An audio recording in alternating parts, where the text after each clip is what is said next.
Hi, everybody. Today's April 5, 2024, and I'm honored to have with me Steve Milloy, junkscience.com.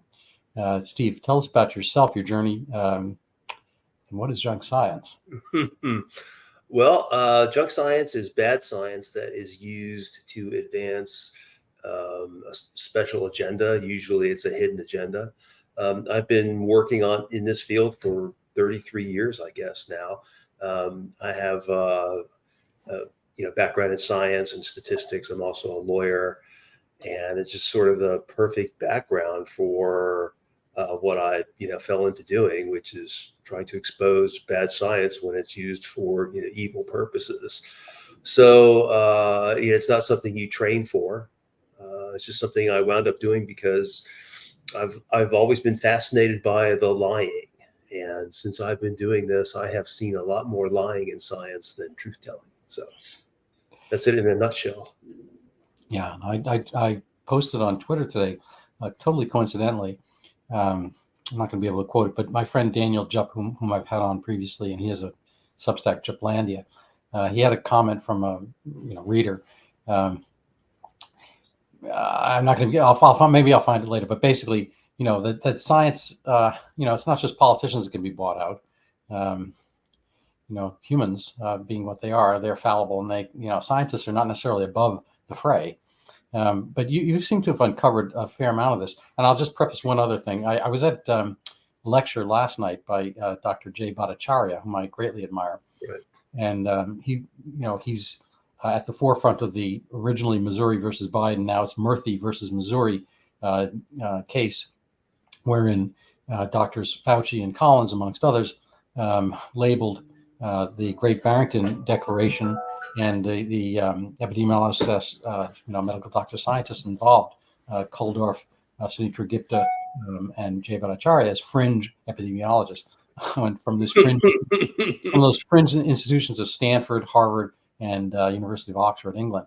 And then they went on a smear campaign, and this is coming out, emerging in front of the Supreme Court, right almost as we speak. He was there in front of hearings last week, and came out famously the Ketanji Brown Jackson quote that the First Amendment shouldn't really be used against government, or something like that. Did you see that? Did you see that quote? No. Well, I can't do it justice. I captured some slides on my Twitter feed. We'll get to that later. But basically, he's coming to your point of view laterally. Jay is a very amazing man. He's a PhD in economics, I believe, and an MD. And has done epidemiology, and he didn't go to Twitter, and he admired Dr. Collins, as a respectable scientist, and it's just kind of like the scales peeling from his eyes, to see the incredible inside baseball stuff that's going on. Anyway, I apologize for that little discourse, but a lot of when I was reading your junk science article on radiation standards and I guess safety standards and so forth, it's just the kind of the back, the swampy background to it is very redolent of what we're seeing in this Murthy versus Missouri case, which I recommend people follow up on Twitter and whatnot. Sorry. Yeah. So carry on. Well, so I actually sort of cut my teeth on debunking epidemiology, because the vast majority of epidemiology is just junk science. The vast majority of epidemiologists are, as far as I'm concerned, fraudsters. I mean, there are good ones, and I think we saw some of them pop up during COVID. I don't think they necessarily realize how widespread and rampant the problem with epidemiology is, because they'll recognize it maybe in a medical context or in COVID, but they won't recognize it in the context of the environment.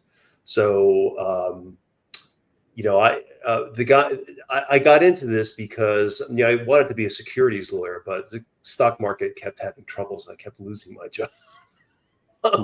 So I wound up getting hired by a guy that had a regulatory practice in Washington, D.C., and he hired me because I have a background in science and statistics, public health, and I was a lawyer. So we started working on EPA risk assessments, and I learned very quickly from EPA that epidemiology was just being completely abused. These just lousy data,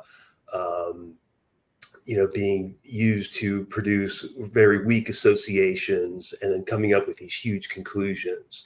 And, radiation was one of them. Environmental tobacco smoke was another. I mean, there's just a whole range of this stuff. And then, I got hired by the Department of Energy to actually help them out fighting against EPA, because EPA was, wanted them to spend hundreds of billions of dollars on radiation cleanups that weren't necessary. And so just, one thing led from another. And, at the dawn of the internet, I started junkscience.com and have been doing it ever since. Well, good for you. And I came across you because I've had this kind of little thing inside my head, aside from my brain. Maybe it's next to within my brain someplace. And it was a little bit tweaked 2 days ago when I was walking around the neighborhood, and I saw a radon truck, radon company truck. I'm like, yeah, like what happened with that? My office medically, I had a medical practice for 30 years or so, and next door in the 80s into 90s was an asbestos abatement store, and so they had a bunch of very strange guys, very kind of coked up and drunk and whatnot kind of guys, go running through that place, and they were fixing the world. They're getting rid of asbestos, and both of those things had kind of their fad moments, their moment in the sun. They disappeared. And radon in particular, I never really saw the data showing that there had been some kind of blip in lung cancer because of radon, and or some diminution thereof with its mitigation, removal, and so forth. And I always thought it was a red herring. And I looked into I used these very same fingers to type into Twitter, and I found amongst the skeptics very few, and you talking about kind of radon, that episode as having been overblown, say. But I don't want to veer too far into that, unless you want to, because you did refer me to a paper about the standards that the government had been using for radiation safety, so forth. So you can pick a straw, which one you want to go down.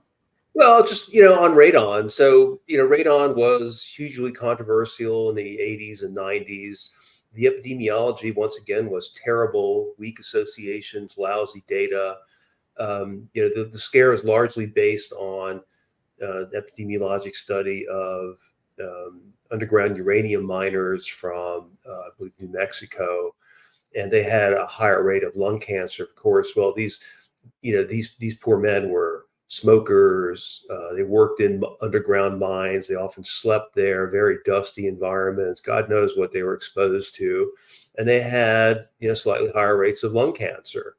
And then the EPA just extrapolated that using something called the linear no threshold models, which is the article you're talking about that I have at the top of Junk Science.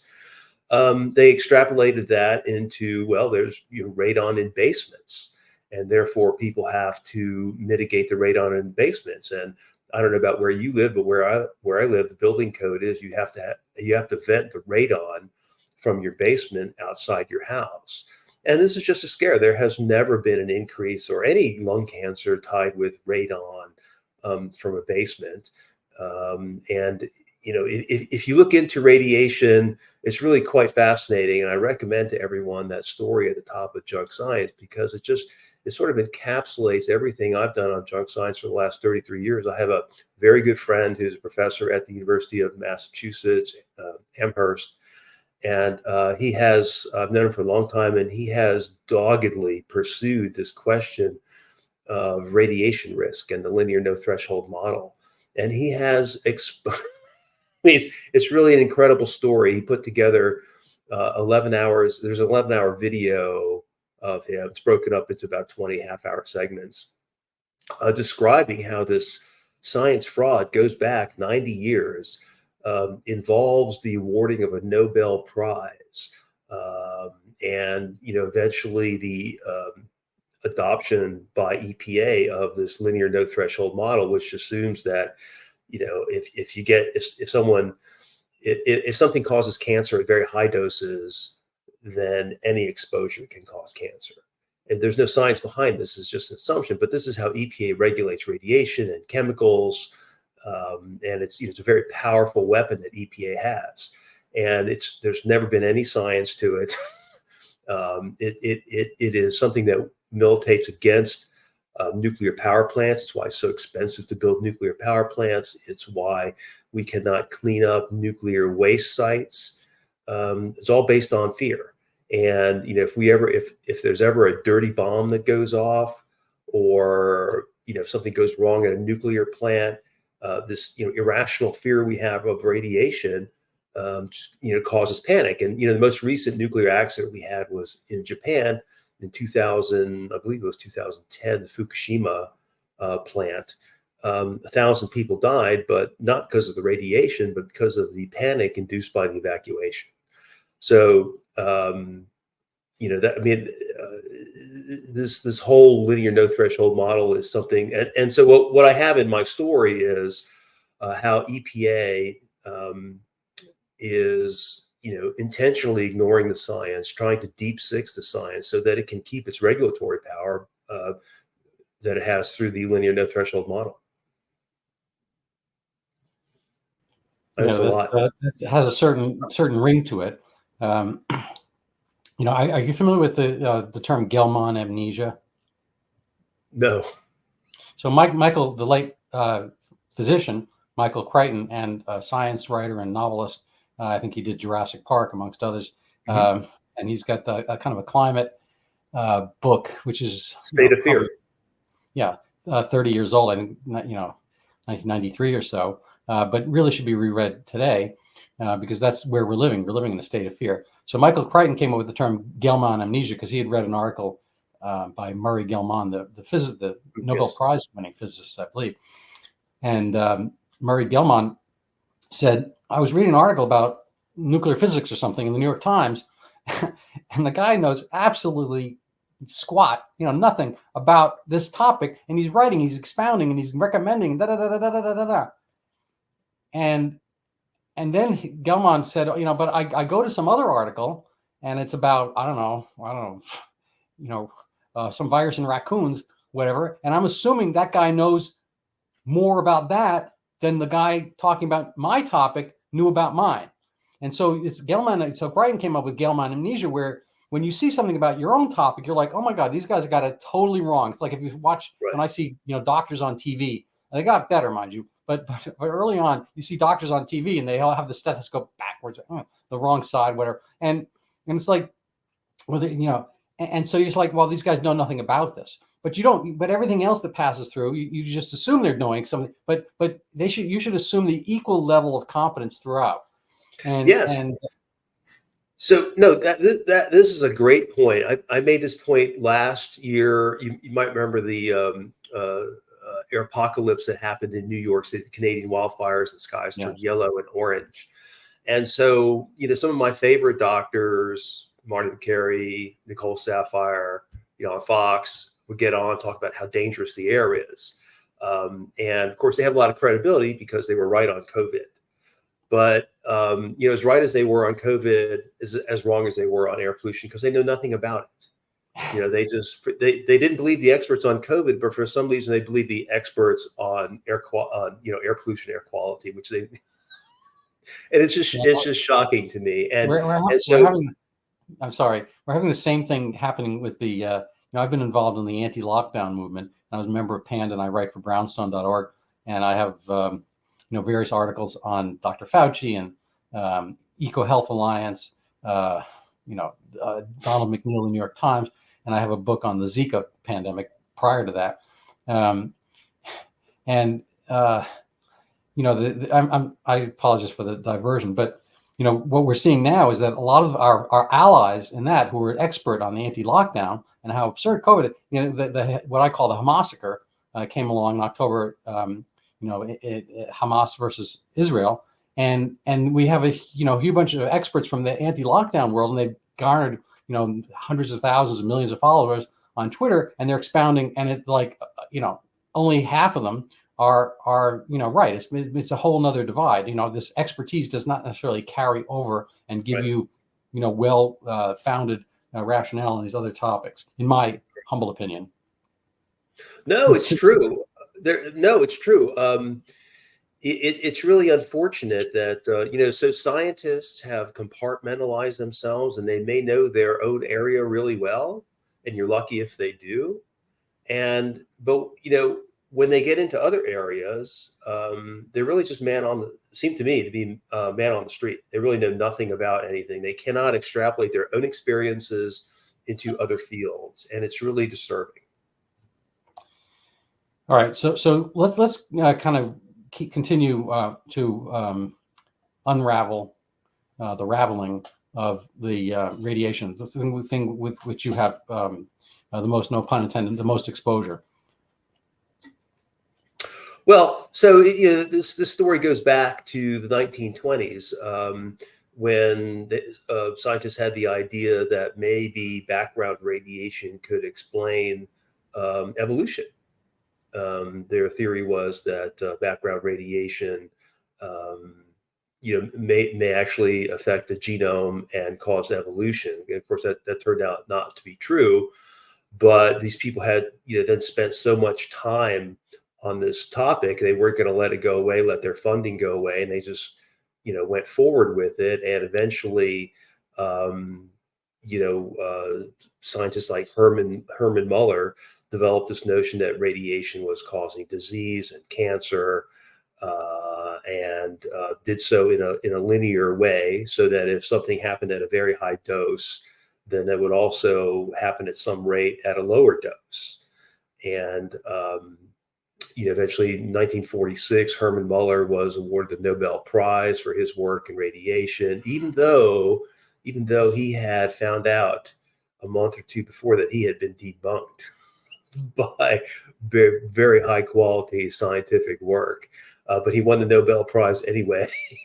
And this, went on into, and the topic became politicized in the 1950s with above ground nuclear testing. Rockefeller Foundation got involved. The oil industry got involved. The government got involved.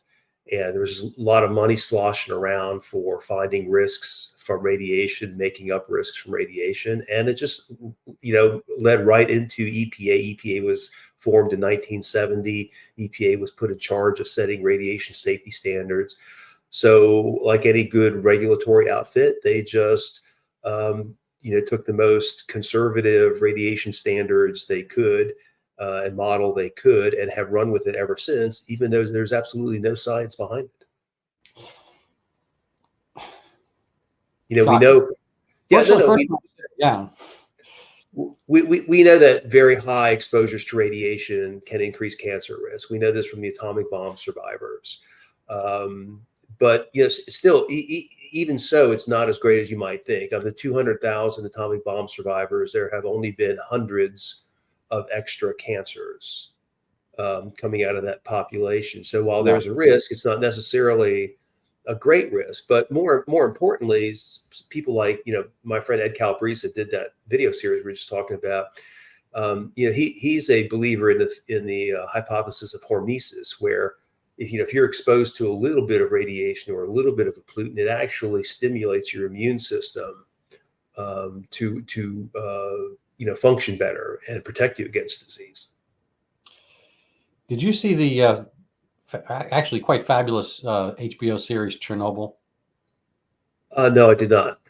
Oh, you should, because it's kind of right up your alley.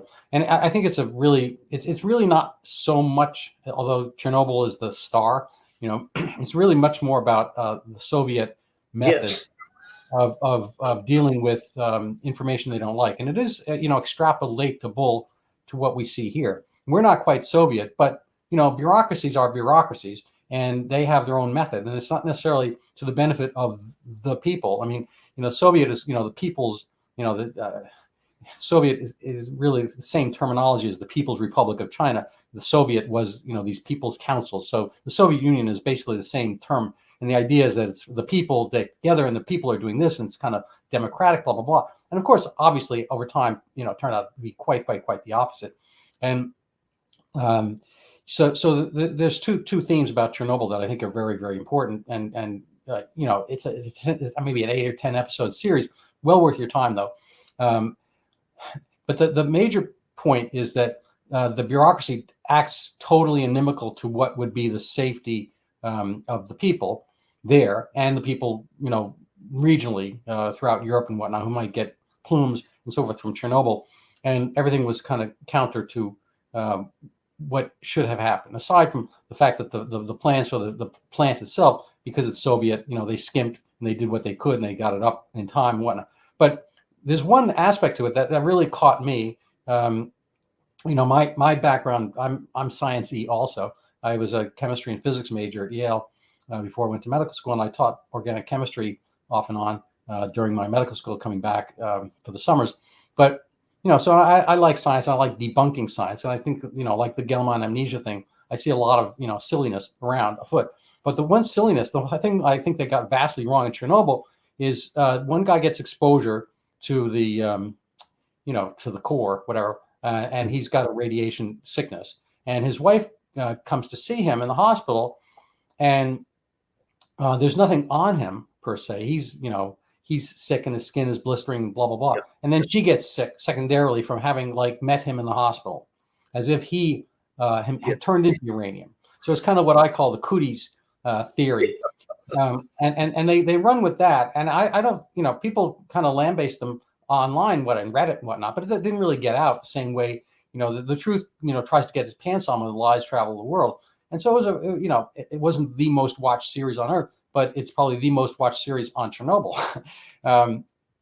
But I think there are a lot of problems, and I think they did it for the greater good, so people could be leery and wary of nuclear power plants. And the author, I think that the Chernobyl comes out as a kind of right of center proviso against government, Yes.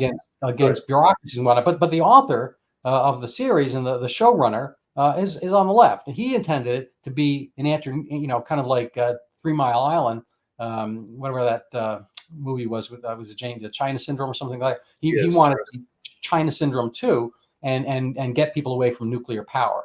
So I think that scene was stuck in for that purpose. So to that end, I actually stayed in we call it Fukushima, but in Japan they call it Fukushima.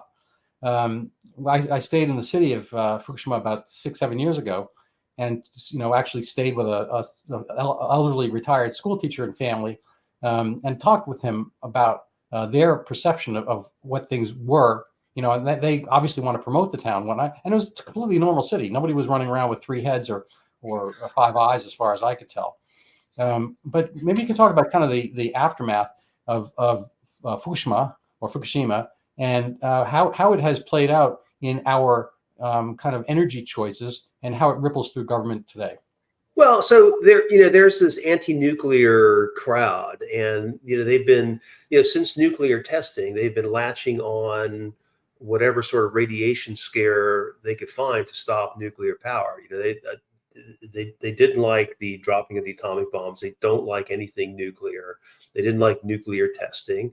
So that's where this linear no threshold model that we've been talking about really, got traction with atmospheric nuclear testing. And then, nuclear plants started exploding not exploding, but being built. Construction exploded in the 50s and 60s. And they were doing great until 3 Mile Island. 3 Mile Island was an accidental release of some water vapor that had some radiation in it. It was not dangerous, but it happened at the same time that China Syndrome came out. So people got really afraid of nuclear power. There was no reason for it. Then along came Chernobyl, and as you alluded to, the problem with Chernobyl was the Soviet Union, and they built things cheaply. And then when something went wrong, they tried to cover it up, and it was just a disaster. But it was not the disaster that was forecast. People said that 1 million people might die from cancer, and that was nothing close to that came true. And then I believe that until Fukushima, I can't think of any nuclear accidents, serious nuclear accidents. And once again, with Fukushima, the problem was the construction of the plant was not done correctly. They didn't foresee the tsunami. Their backup generators were not high enough, and so the tsunami, prevented backups that would have prevented the meltdown. That said, the entire surrounding population was terrified because nuclear accident, and people are just terrified about radiation, and they think that it's going to cause mutations and cancer and these things. Of course, radiation, even among atomic bomb survivors, there's no evidence of any mutations, or birth defects or anything like that. So people got scared, and in the panic, there were 1,000 people who died. And today, the fear of radiation is hampering the cleanup of Fukushima, and it has caused Germany to close all its nuclear plants. Even though Germany's terribly worried about global warming, they've shut down their best source of emission-free energy. And it's just, and it all goes back to this linear no threshold model and this irrational fear of radiation that we have. And so this story that I have at the top of Junk Science, I put there last summer, and I'm just going to leave it there because it's the most important story in science today. And for some reason, people just really not glomming onto it yet. Not enough people. Yeah, I popped this up so people could see it. Maybe I assume Professor Calabresi's face is not part of the graph per se. If you have a certain low dosage, you turn into him. But could you just kind of go over the dotted lines? I mean, obviously there's some baseline radiation we get just by our big nuclear reactor in the sky. What do we call it? The sun or something like that. Well, we are exposed to background radiation from radiation from space, cosmic radiation, but also the soils and the rocks and our building materials. They all emit radiation, and this is the background radiation that humanity has evolved with. And so it's just background, doesn't hurt anybody. All the places that have higher background radiation actually have populations that live longer. So, and this feeds into Calabresi's theory about hormesis. But the graph, so you can see the dotted lines. That represents areas where EPA, for example, assumes there's a cancer risk, even though there is no data. The solid line over known effects, that is where we have, say, data from the atomic bomb survivors. We know that people that were closest to the explosion had increased risk of leukemia. And it's really what we know. There are other data sets out there of people who have been very highly exposed to radiation, and they have an slightly increased risk of cancer. But in the vast majority of radiation exposures that we are, from X-ray, dental X-rays, medical X-rays, TSA screening, other exposures, it lies into this dotted line. And there's no data that shows that there's any risk, but EPA assumes that there is. Right. So at the risk of getting sued by Michael Mann, this could very well be a hockey stick. Kind of the hockey stick turned actually the way you use it in hockey, not the way that it was on that graph. But it could very well. I don't know if people are going to see my mouse here, but it could very well be that the risk is low when the radiation is low, and then it gets higher. This straight line is a theory. This is not a fact. It's right. It hasn't been backed up by data. Right. And, I understand at higher risk you turn into, your hair turns gray and you get a mustache. But so the interesting thing is, if you look at the actual atomic bomb survivor data, you get what's we call a J curve. Right. So hockey. Where sort of the middle of those dots actually goes below. Right. So that's where my mouse was. My little mouse cursor was trying to be. I could use my finger; it's not going to show up. But it could very well be that it's low, low, low, low, low, low, low, low, and then goes up like that. Yeah. And so it'd be a guy ready to do a slap shot. But Although I'd say it's more like a field hockey stick than a hockey stick. Yeah, we're going to go for complete accuracy here. I'll sue you if you say the wrong kind of stick. Uh, all right, so I don't know where to go from that. I mean, maybe actually. So my other pet theory is asbestos.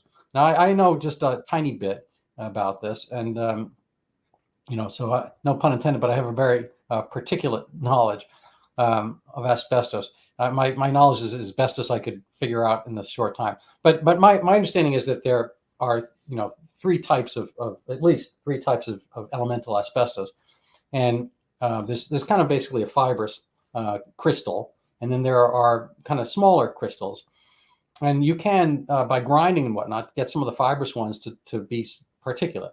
And so this is a little bit where kind of my science and physics merges with my medical. So everyone thinks that asbestos causes cancer. It doesn't cause cancer. It causes mesothelioma, which is cancer-like. It's actually more like a tuberculosis kind of thing. Tuberculosis grows as granulomas because the central core, when we try to kill a tuberculin bacterium, it kills the macrophages. So the guys who try go in there to eat it, they get poisoned and they die, and they make a kind of a pussy blob, and then eventually it gets encapsulated and forms this granuloma. And in asbestosis, mesothelioma, it keeps growing. So every time the macrophages come and try to eat the asbestos, they get poisoned, and they keep throwing more soldiers at it, and it comes into this big blob and whatnot. At any rate, in order to get deep enough into the lungs, it has to be tiny. It has to be particulate, because we filter stuff out through our nose and then Right. the bronchial pathway and whatnot, and it just can't get down big enough if it's one of these fibrous crystals. It doesn't lodge deeply enough into the lung to cause this reaction. And so, the asbestosis has been primarily amongst those who mine it and grind it. So the Navy had people on board who were grinding asbestos down to fit as the ship might get hit or whatever, and they needed to put it in new places and build as they go. But the stuff's just sitting in your basement or along the girders of the World Trade Center originally was the fibrous variety, because that's the type that was woven into this kind of woolly asbestos that people think of as the insulation. And but just sitting there wrapped is not going to filter up through anything and if it did, it's not going to get into your nostrils deeply enough to cause mesothelioma. I don't know if any of that kind of accords with your knowledge of the topic, but it seems to me that it's a little bit like the linear no threshold model, in that, like, oh, we get it. The miners of asbestos, they had problems, just like the miners of uranium, they had problems. Therefore, wherever we see this stuff, it's icky, bad, super, no good, and we must get rid of all of it at the expense, mind you, of getting rid of fire retardation. And in the case of the World Trade Center, it still would have fallen down, but it might have taken a couple hours longer and time to get people out of the buildings, for instance. There's a little bit of pushback on that, but I don't know if you've had any thoughts about the asbestos aspect. Well, sure. So there's three types of asbestos: brown, blue, and white. And it's a matter of what you're exposed to and how much. And as you pointed out, like shipyard workers from World War II, they exposed to a lot of asbestos, got a lot of mesothelioma. Today, we still use asbestos, although EPA is trying to ban it. But we use a pretty, I think, fairly inert form of asbestos, chrysotile white asbestos, and it's used in like brake linings, things like that. Maybe water, producing chlorine for water purification, and it's used safely and there's no harm. But EPA is banning it anyway, because all you have to do to scare people is say asbestos. As far as the World Trade Center, I wrote a very very well-known column at the time on foxnews.com a couple of days after the World Trade Center. You're absolutely right. Parts of the World Trade Center were fireproofed with asbestos, and then because of the asbestos scare, they stopped fireproofing the building. Had they fireproofed it all the way up, no one would have been harmed by the fireproofing, and those buildings may have lasted. No one knows for sure, because no one knows for sure. No one can know for sure. But people thought that asbestos would have help those buildings stay erect a little more and a little longer, so more people could have gotten out. It's, all hypothesis and conjecture, but there was no reason to stop using asbestos. Asbestos was a huge issue in the early 1980s, 1990s. Places like New York, they were ripping asbestos out of schools, of course, and causing more problems than were needed. The asbestos was perfectly safe in the schools, it was not harming anybody, but just the fact that it was there, drove the activists to demand that it be ripped out. And of course, by ripping it out, you increase costs, increase risk to people, because that's when the fibers become airborne. And so that program was abandoned, but not before it caused lots of problems and cost lots of money. So I highlighted the eminent Stephen Milloy's note here. We may now be paying a horrible price for junk science fueled asbestos hysteria. Now, I think if you get rid of the word asbestos, you can do the COVID Yes. phenomenon. Yes. And yeah. So for COVID was really kind of what happened during COVID was no surprise to me, because I have been involved in this public health, fighting the public health establishment for 33 years. I mean, they are politicized, corrupt, incompetent people. That what happened during COVID happened. I'm like, yes, I believe this is happening. I mean, I can't believe it, but it is happening. So that was just no surprise to me.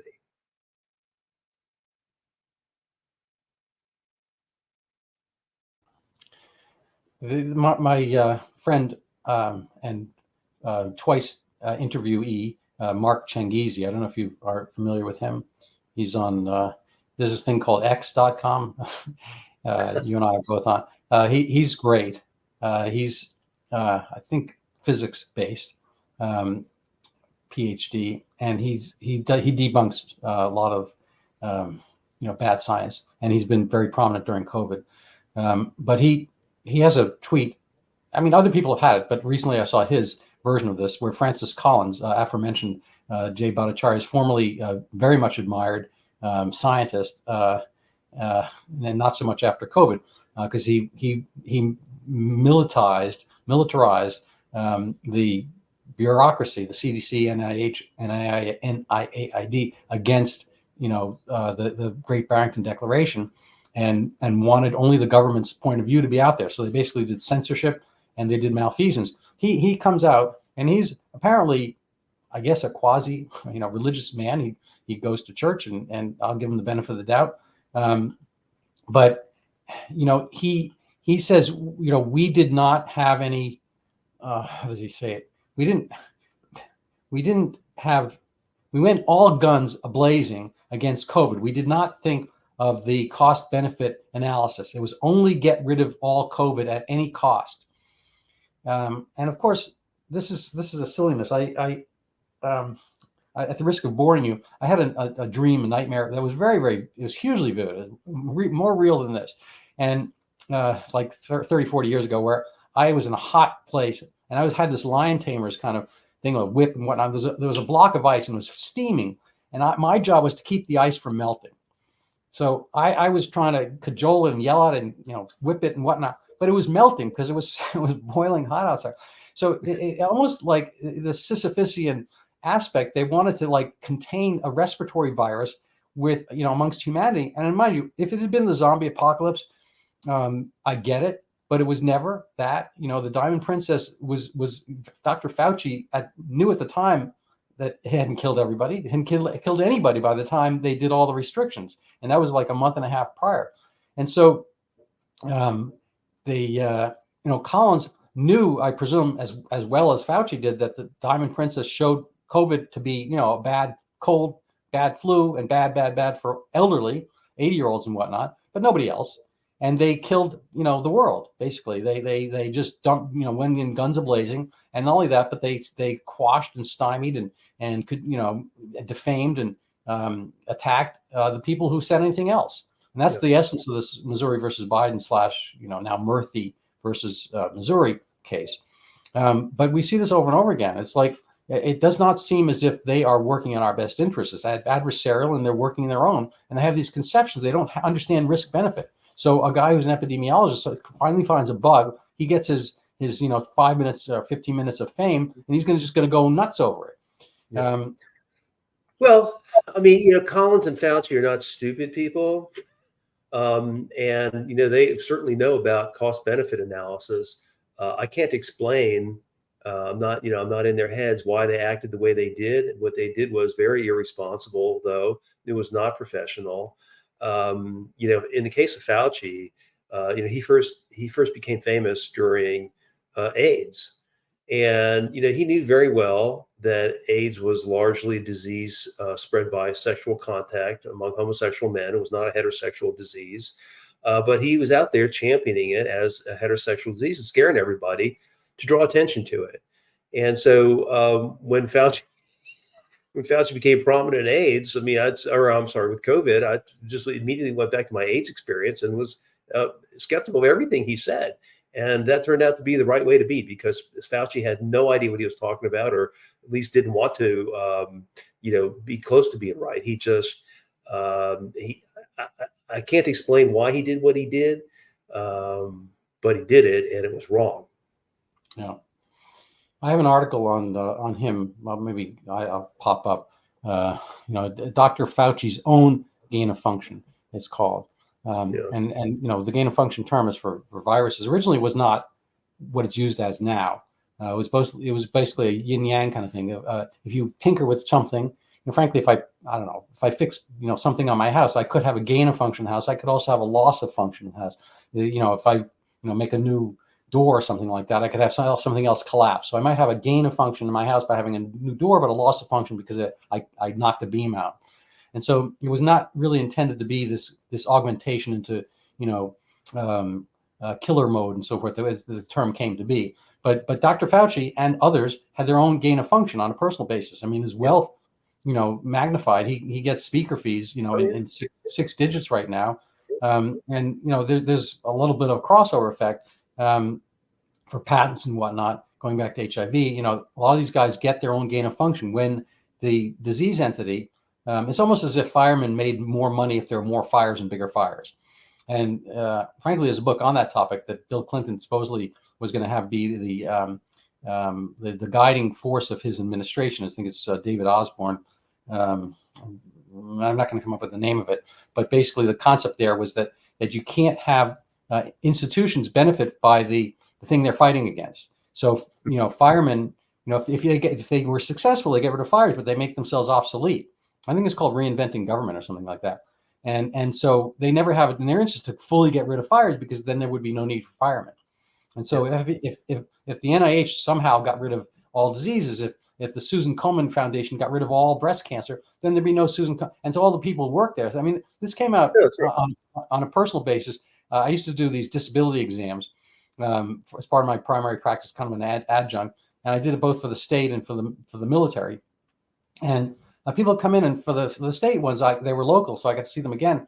And people come in, they might have a bad pinky, whatever, but they could do other jobs, and I would write it up very matter of factly and whatnot. And they come in and they say, "Thank you, Dr. Bach. Thank you for letting me get the disability." I'm like, "Oh, you're welcome." But it's like, I go back to the report. It's like nothing I said recommended disability, but the disability groups, at the state, their jobs are giving that disability. And they make themselves more useful by having more people on the rolls. And we see this, kind of the way that, the war on poverty, poverty has won. There's kind of like a feeding that you would run out of the bureaucracy that does these things if they're, in part, it's good to keep the people, in a certain state of need so that you can be helping if your job is the helper. So that's right. And my big experience in what you're saying is EPA.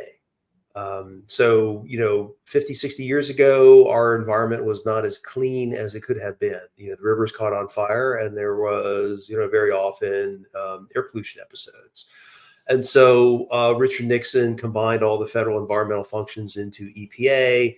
And, with this renewed focus on the environment and all the wealth and technology we have, we cleaned up our air and water pretty quickly.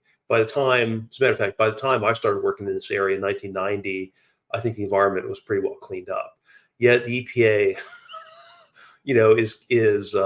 is saying that the world is more dangerous than ever. It's getting bigger budgets, more staff.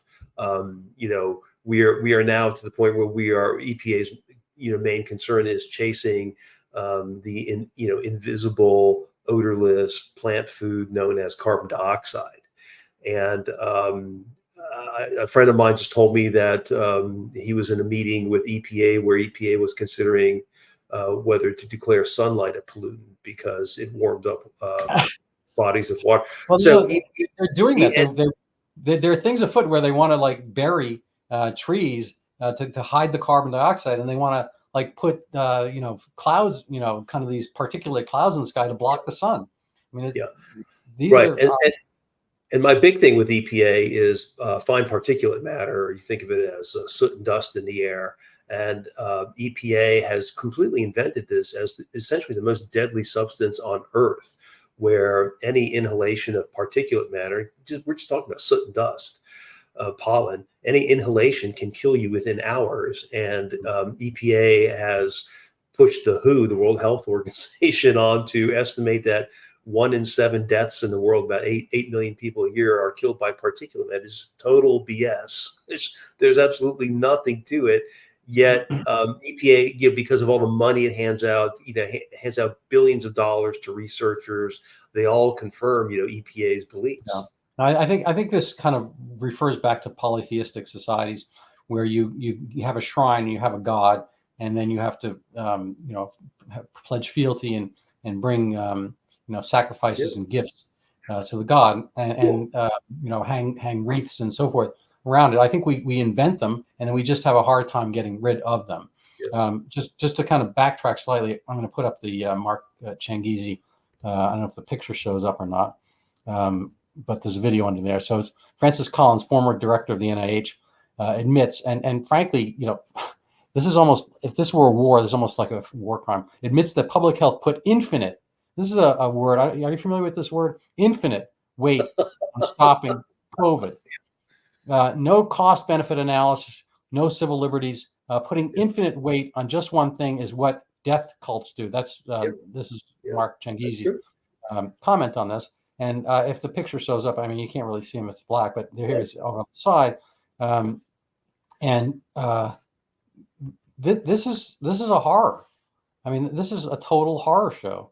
And frankly, horror movies are made of this, where you go nuts over one thing.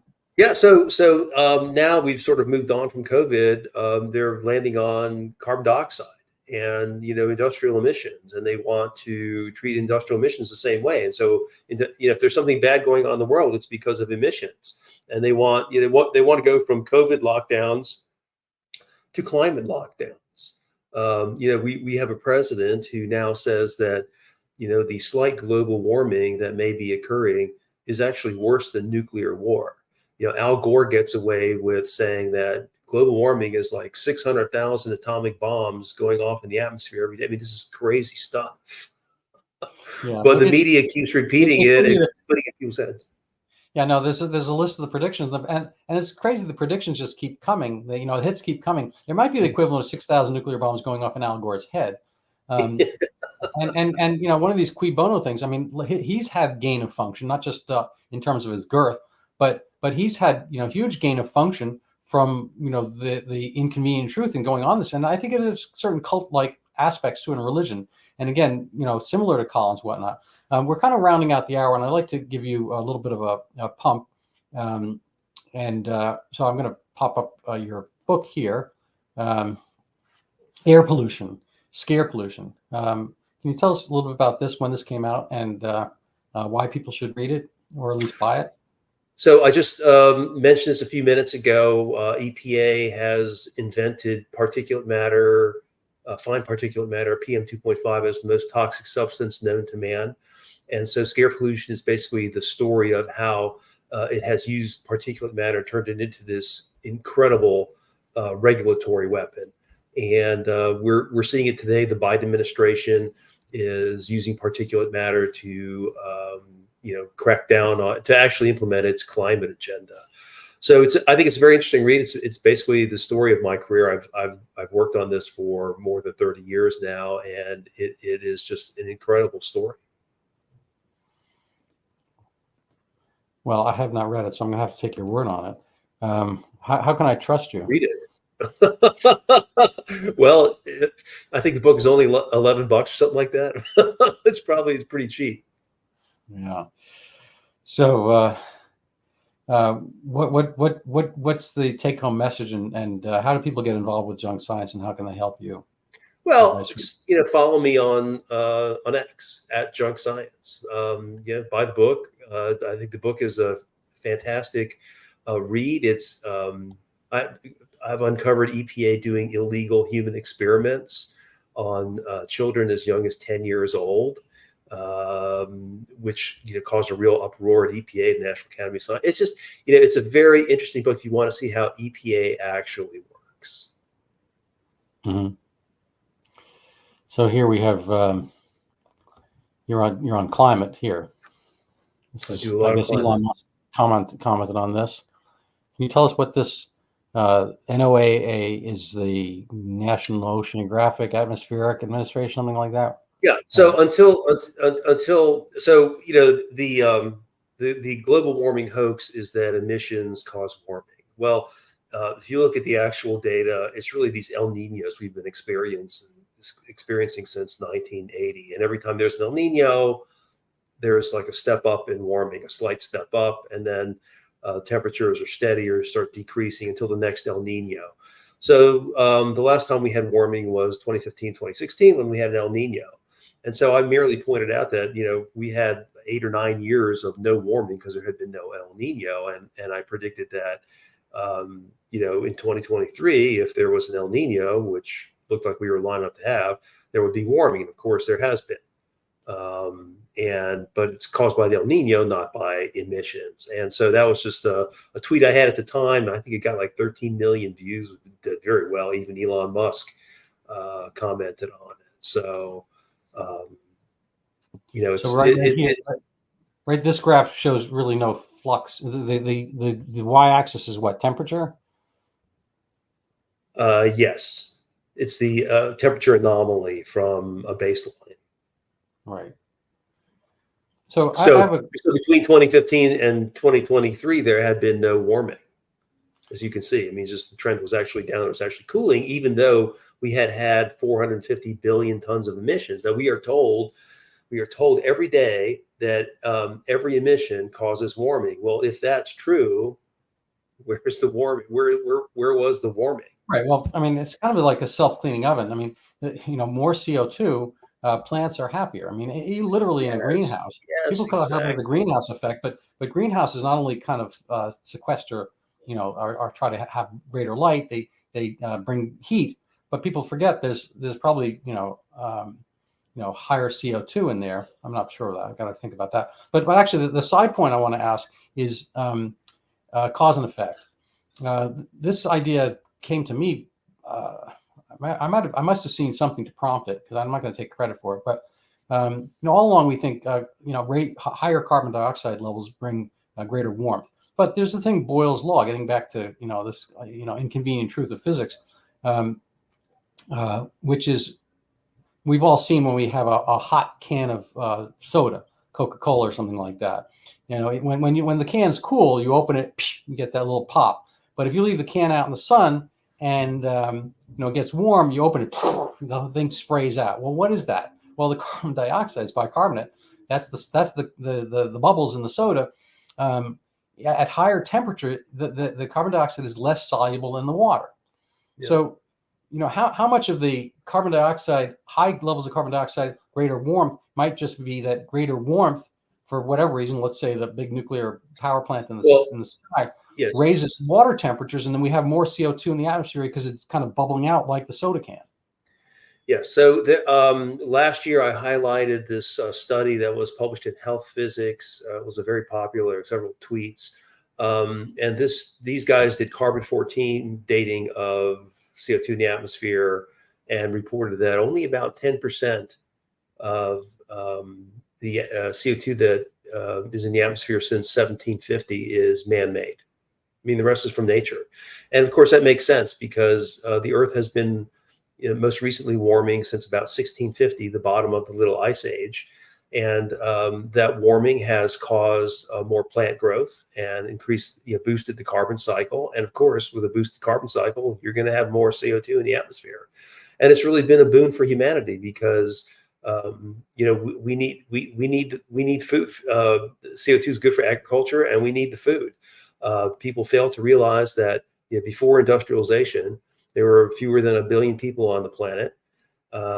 Life was short, brutal, and nasty. And then thanks to industrialization and emissions and whatever warming we've had, we've gone from less than 1 billion to more than 8 billion, and 8 billion people living longer, healthier, wealthier, freer lives than ever before.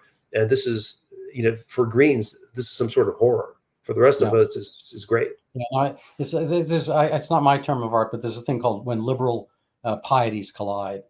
And so you see the oddities of all the people like green, save this, insulate your house, leaving the at my squash and tennis club, leaving the doors open all winter, like heating the outside, running the furnace and so forth, and pouring big bad oil in to keep the place warm on the inside while they're having the windows and doors open so they can breathe fresh air because of the big bad coronavirus. It's like, and this still goes on. I mean, and then all the people who don't want, trash and whatnot, they throw their masks away. And where do these things go?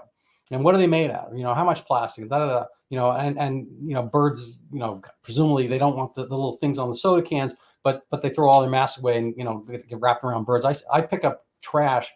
I'm an eco-conservative. I'm a conservative politically. But when I walk around the neighborhood, I tether the dog to my waist and I have a grabber and I just pick up trash because I don't like looking at trash. I can't tell you, I'm not joking. I've literally picked up thousands of masks and they're all tied up. Even today, they're tied up on the twigs and branches along the little creek. Whatnot, the water comes up and it's only, these branches are only filtering out probably 1% of all the ones that pass through into the Charles River and the ocean and whatnot. And it's like, but it never matters. They're on to the next thing. And so it's always a moving target. Anyway, any final words before I give myself a little self-promotion? Well, I just, I think a junk science issue that's going to come up in the next 6 months is coming up right now. We have Robert Kennedy running for president, and he is trying to make a political issue out of chronic disease, saying that there's more chronic disease than ever, and it's because of the food we eat. And Robert Kennedy, who knows nothing about the environment or food or health or anything like that, he was right on COVID, but he's just a leftist on everything else. And his vice presidential running mate, Nicole Shanahan, who is a 38-year-old lawyer whose, I guess, claim to fame is married to Sergey Brin, she agrees with Robert Kennedy that food is killing everybody and chronic disease is just running rampant. And it's because, this is exactly. So I've got a book out now, but one of the books I have to be out, I basically it's like 80% written, is a book on cancer. It's called Dodging Cancer, but really that's not a perfect title. It's really about debunking myths about cancer. It's very similar to what you have. And I've looked for this term out in the internet world, and I'm going to take credit for it because I haven't seen it elsewhere, but I called cancer a disease of success. So this more chronic diseases is like, well, compared to what? I mean, there's a joke. Two data scientists walk down the street. One says, "Hi, how are you?" The other says, "Compared to what?"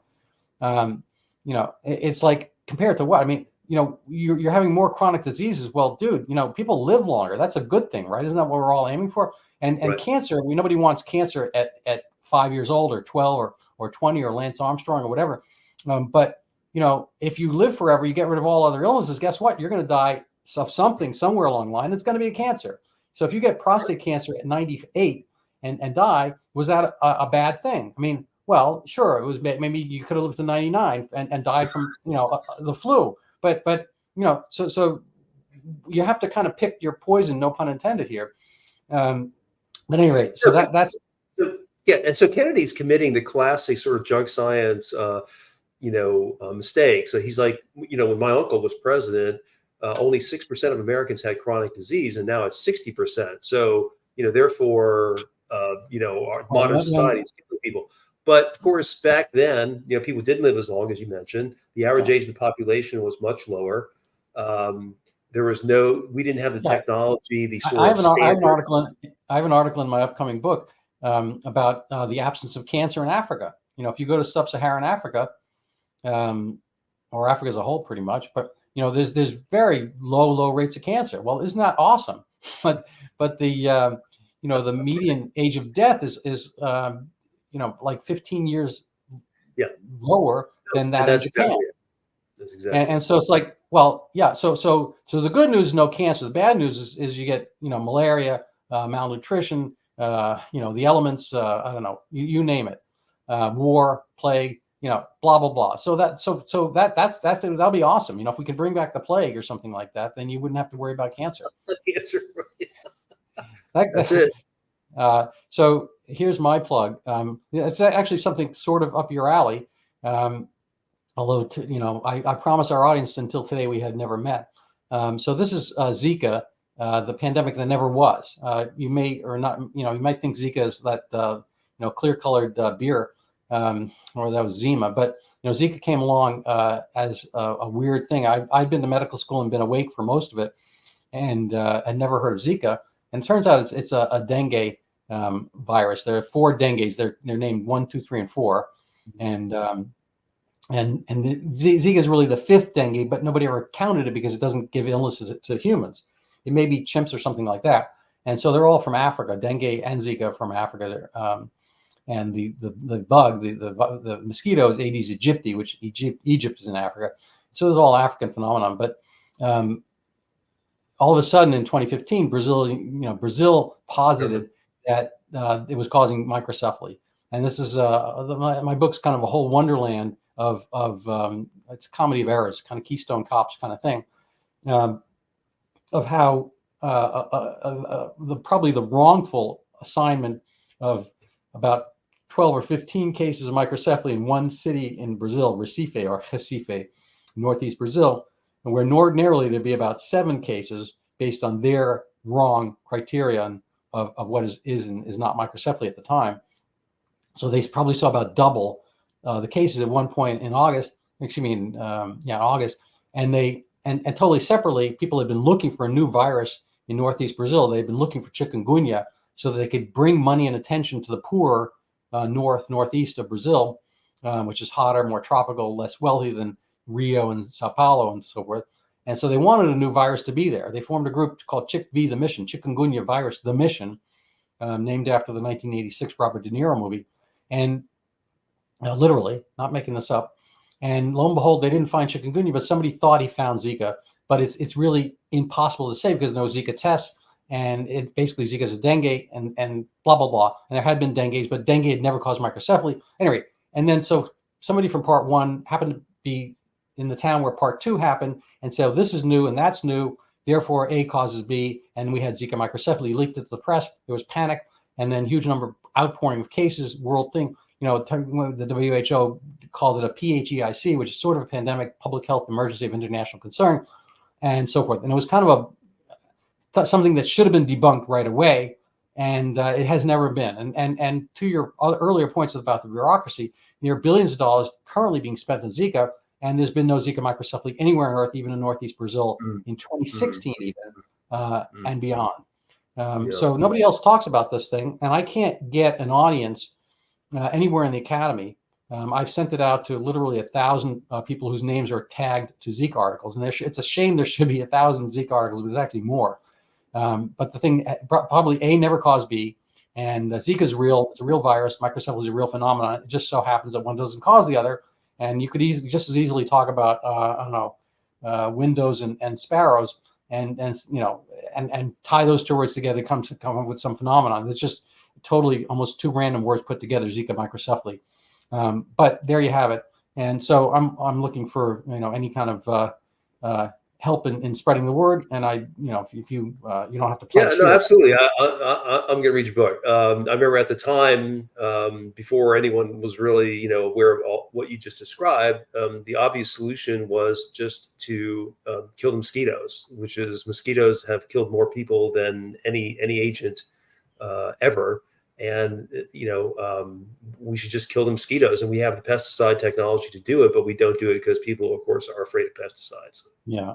Well, Go that's an figure. interesting point. I don't want to do that. It's like the feather that turns, you go back in history and kill Adolf Hitler and something else happens. Whatever. It's like I'm not sure I don't know what the ramifications of getting rid of all mosquitoes would be, but Well, we don't have to get rid of mosquitoes. I mean, they're a major part of the food chain. Okay, so I don't think, but you can, we have we have a fine environment in the United States. We don't really have any mosquitoes. Yeah. Yeah. All right. So that kind of caps off our hour. I appreciate talking with you. I enjoyed it, and look forward to speaking with you again. And I recommend people follow up with you at Steve Milloy on Twitter and buy your book and so forth. All right, Randall. Thanks for having me.